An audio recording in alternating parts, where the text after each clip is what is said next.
Hello to you, Luke. Earlier, we were listening to Volodymyr Zelensky, the Ukrainian president, saying that this is a starting point of a new history for Ukraine. What must a country do next towards its goal of eventually joining the European Union? Yeah, you're quite right. Volodymyr Zelensky addressing the EU Council on Thursday, outlining what he said it was a historic moment, and an historic moment also from Charles Michel and also by Ursula von der Leyen. It's very much a morale booster, but it's also a very first step on the long road to joining the EU.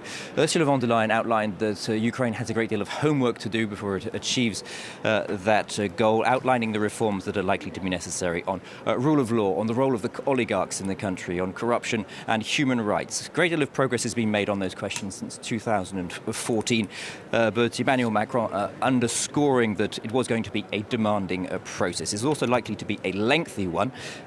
In the past, Romania and Bulgaria have taken a decade to achieve EU membership status. The text that emerged from the meeting yesterday outlined to what extent progress towards joining the EU would be dependent on those conditions being achieved.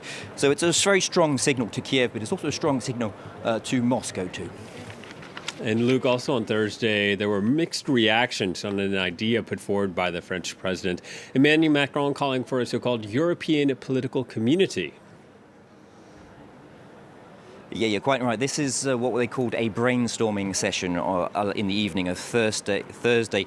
Emmanuel Macron's mooted idea of a European political community, the wider Europe that's been mooted in previous weeks. Now, this is the goal is to really broaden the European Union to include European neighbourhood countries that share European ideals. But for now, as I said, it's had a mixed reaction, notably from Ukraine, which doesn't want this to be an alternative to the EU, and so have pretty much rejected it. Other countries have had a warmer reaction. For many, including Emmanuel Macron, it could be a solution to the stalled enlargement process in the Western Balkans. Now, the Western Balkans leaders, the six nations there, they came to Brussels yesterday to meet with EU leaders and to discuss the progress on their accession talks and very much the lack of progress.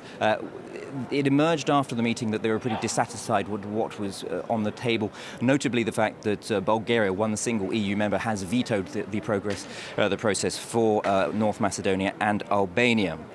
The concerns from the Western Balkans is, while they may be warmer towards this broader, wider Europe idea, they don't want it to be a waiting room with no exit. For them, very much the goal is to still achieve EU membership status. So it's likely to be a lengthy process there too.